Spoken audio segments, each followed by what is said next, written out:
오늘 본문에 보니까 천사 가브리엘이 갈릴리의 나사렛, 아주 촌동네입니다. 오죽했으면 갈릴리에서 나사렛에서 무슨 선한 것이 날 수 있겠느냐. 이게 이제 그 지역의 어떤 그 속담 같은 거예요. 그만큼 촌구석이라는 거죠. 근데 그곳에 사는 마리아라는 여인에게 나타났습니다. 그녀는 다윗의 자손 요셉이라는 사람과 이미 약혼한 처녀죠. 약혼은 했지만 아직 처녀예요. 그런데 이 천사가 전해진 소식은 굉장히 충격적인 것이었습니다. 바로 아직 약혼한 상태인 이 여인이 잉태해서 아들을 낳는다는 것입니다. 그런데 그 아들도 보통 아들이 아닌 거예요. 본문에는 나와 있지 않지만 예수라는 그 이름의 뜻이 구원자라는 뜻을 가지고 있어요. 예수, 우리 예수님 부르는데 그게 바로 구원자님 이렇게 부르는 거예요. 하나님의 아들이라는 거예요. 32절에 보니까 하나님께서 다윗의 왕위를 그에게 주셔서 그 나라가 무궁할 것이다. 이렇게 말씀합니다. 이걸 다 정리해 보니까 뭐냐면 구원자이자 세상의 왕이신 그분이 이 처녀 마리아에게 잉태돼서 이 땅에 탄생하실 것이다. 이렇게 말씀하고 있는 것이죠. 도대체 이 마리아라는 여인이 어떤 그 요소가 있어서 하나님께서는 이 여인을 통해서 자신의 아들을 이 땅에 보내셨을까? 사실 가만히 들여다보니까 이 마리아가 좀 특별한 사람이기는 해요. 이때 당시에 이스라엘의 어떤 그 율법과 문화 속에서 처녀가 아들을 낳는다는 것은 정말 있을 수 없는 일이에요. 만약에 그런 일이 벌어진다면 그것은 율법에 의하면 돌에 맞아 죽는 일이에요. 그러니까 이 여인이 처녀로서 이 아들을 낳는다는 것은 자기의 생명을 걸어야 되는 아주 무섭고도 위험한 일이라는 거예요. 그럼에도 보니까 38절 말씀에 보면 이 마리아가 어떻게 이야기합니까? 오늘 38절에 보니까 주의 여종이 오니 말씀대로 내게 이루어지다 라고 말하는 것을 보게 돼요. 그러니까 마리아가 가지고 있는 아주 중요한 성품이 뭐냐면 때로는 그것이 나에게 힘들고 어려운 일을 할지라도 하나님의 뜻이라면 내가 순종하겠습니다. 순종할 줄 아는 여인이요. 사실 오늘 본문에는 마리아가 주로 나오지만 마태복음에 보면 요셉이라는 사람을 또 소개하고 있어요. 마리아와 정혼한 남자이죠. 왜 하나님께서 마리아를 택하셨을까라는 문제와 함께 왜 하필이면 요셉이었을까라는 문제도 생각해 볼 수 있는 거예요. 성경에 보니까 자기의 정혼녀가 나와 함께 잠자리도 하지 않았는데 임신했다는 거예요. 그때 당시에 약혼자로서 쫓아가서 자기의 권리를 행사하면서 이 여인을 정죄하고 돌로 쳐서 죽여도 아무런 문제가 되지 않는 그런 사회예요. 그런데 이 요셉은 어떻게 했습니까? 이 마리아가 임신한 사실을 조용히 숨기고 그냥 관계만 조용히 정리하려고 했다는 거예요. 굉장히 인격적인 사람인 것이죠. 온유한 사람인 거예요. 거기에 더해서 하나님께서 그에게 꿈을 통해서 내 아내, 내 정혼녀 마리아가 잉태한 것은 성령으로 잉태된 것이다. 저를 데려오기를 두려워하지 말라. 하나님의 뜻을 깨닫자마자 지체 없이 마리아를 데려다가 자기가 보호하는 그런 모습을 볼 수가 있는 거예요. 얼마나 아름답고 좋은 성품이에요. 그러니까 이러한 모습들을 보면 마리아나 요셉이나 그 성품이 참 좋은 사람이면은 분명한 거예요. 그런데 성경을 보니까 하나님께서 마리아를 택하시고 하나님께서 요셉을 택하셔서 예수 그리스도를 보내주신 것은 그들의 순종 때문이라거나 그들의 성품이 좋아서거나 아니면 그들이 정말 다른 어떤 그런 좋은 요소들이 있기 때문에 택한 것이 아니다라고 말씀하십니다. 오늘 성경은 뭐라고 말씀합니까? 하나님께서 그들을 택하셔서 예수 그리스도를 보내주신 것은 오로지 그들에게 임하신 하나님의 은혜다라는 것. 28절 말씀에 보니까 은혜를 받은 자여 평안할지어다. 주께서 너와 함께 하시느니라. 30절 말씀에도 마리아여 두려워하지 말라. 내가 하나님께 은혜를 입었느니라. 이렇게 말씀하십니다.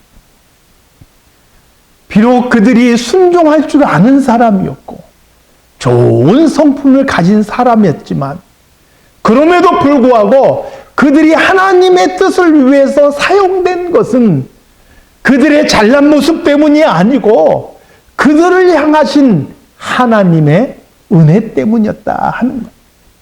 이게 마치 뭐와 같냐면 내가 물 한 바가지를 떠서 바다에 부었다고 해서 이 바다가 이루어진 것은 내가 물을 떠다 부었기 때문이라 말할 수 없는 것과 똑같은 거예요.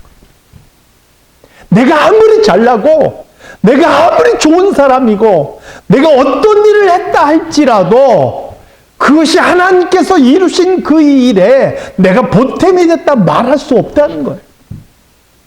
내가 뭔가 이루어졌다면 나를 통해서 뭔가 이루어졌다면 그것은 내가 아니고 하나님의 은혜인 줄로 믿습니다.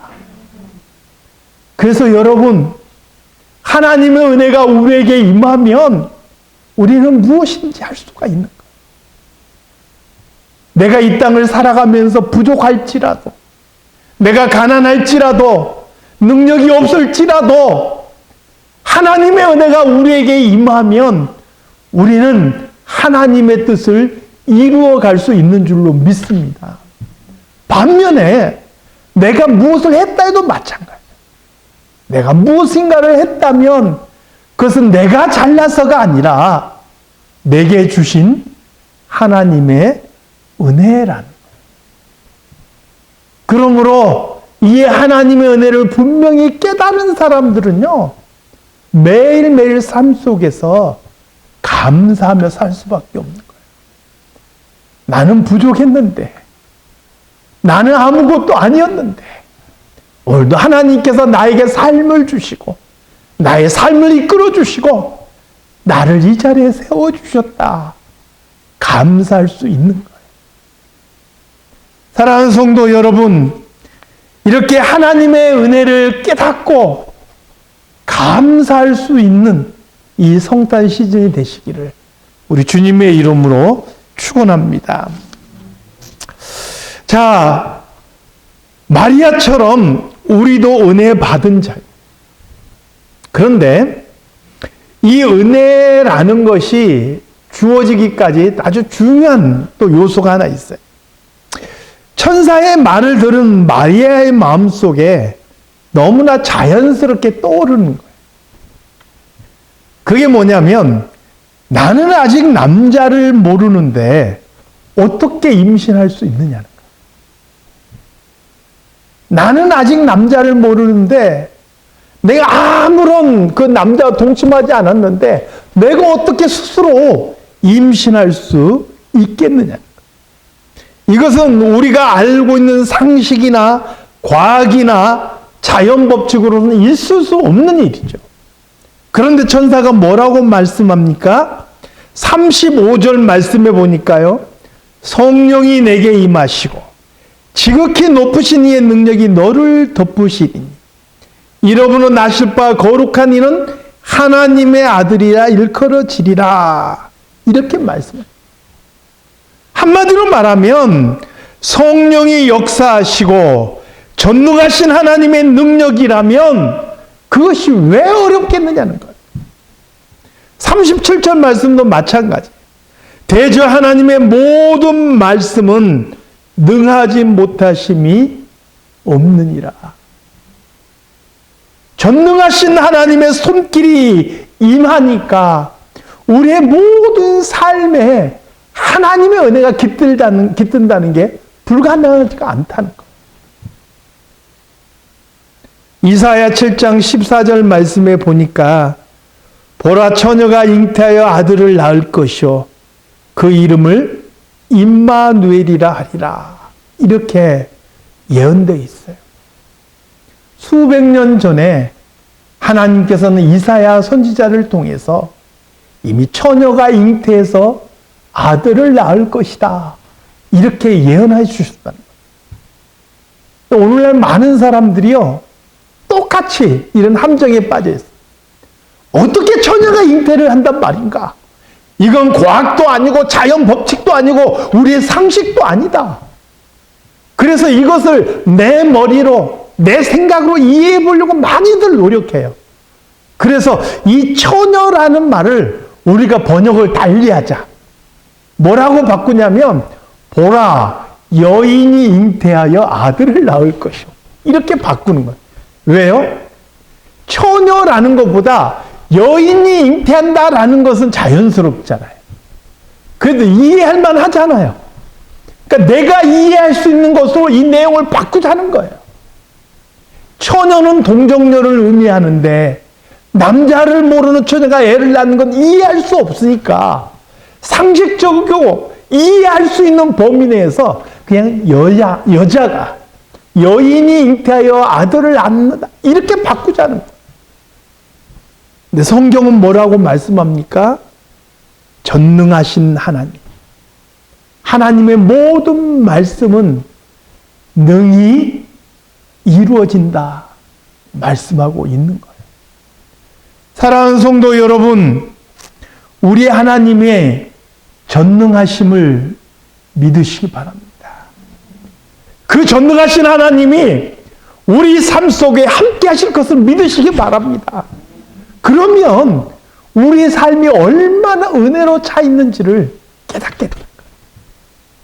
그리고 그분이 하신 말씀은 반드시 능히 이루어질 줄로 믿습니다. 2000년 전에 이미 모든 선지자들을 통해서 말씀하셨던 대로 저 나사렛의 한 여인을 통해서 그 여인에게 은혜를 베푸셔서 이 땅에 그 아들을 보내주신 하나님께서 장차 이 땅을 심판하러 다시 오리라 말씀하신 예수 그리스도의 그 약속의 말씀도 반드시 이루실 줄로 믿습니다. 그래서 우리는 이 성탄을 기념하면서 이 성탄을 감사하면서 다시 오실 주님 그 약속의 말씀도 반드시 이루어질 것을 기억해야 돼요. 주님 다시 오실 그때를 소망하는 것이 우리의 믿음이어야 하는 것이죠. 이 성탄 시즌에 이렇게 하나님의 은혜를 기억하고 또 전능하신 하나님의 말씀이 반드시 이루어질 것을 기억하고 다시 오실 주님을 소망하며 그렇게 살아가시는 저와 여러분이 다 되시기를 주님의 이름으로 축원합니다. 하나님 아버지, 하나님께서 은혜 베풀어 주셔서 마리아와 요셉을 통해서 하나님의 큰 구원의 역사를 이루신 것을 보게 됩니다. 오늘 하나님께서 우리에게 은혜 베푸시면 우리도 능히 하나님의 일을 감당하게 될 줄로 믿습니다. 내 상황과 형편과 내 처지를 생각하지 않고 전능하신 하나님, 그 능하신 손길을 바라볼 수 있는 우리들의 믿음이 되게 하여 주시옵소서. 말씀에 약속하셨던 대로 2000년 전에 이 땅에 오셨던 예수님, 다시 말씀에 약속하신 대로 이 땅에 재림주로 오실 것을 믿습니다. 우리 안에 이 소망도 잊어지지 않도록 우리 하나님께서 지켜 주시옵소서. 거룩하신 예수 그리스도 이름으로 기도드리옵나이다. 아멘.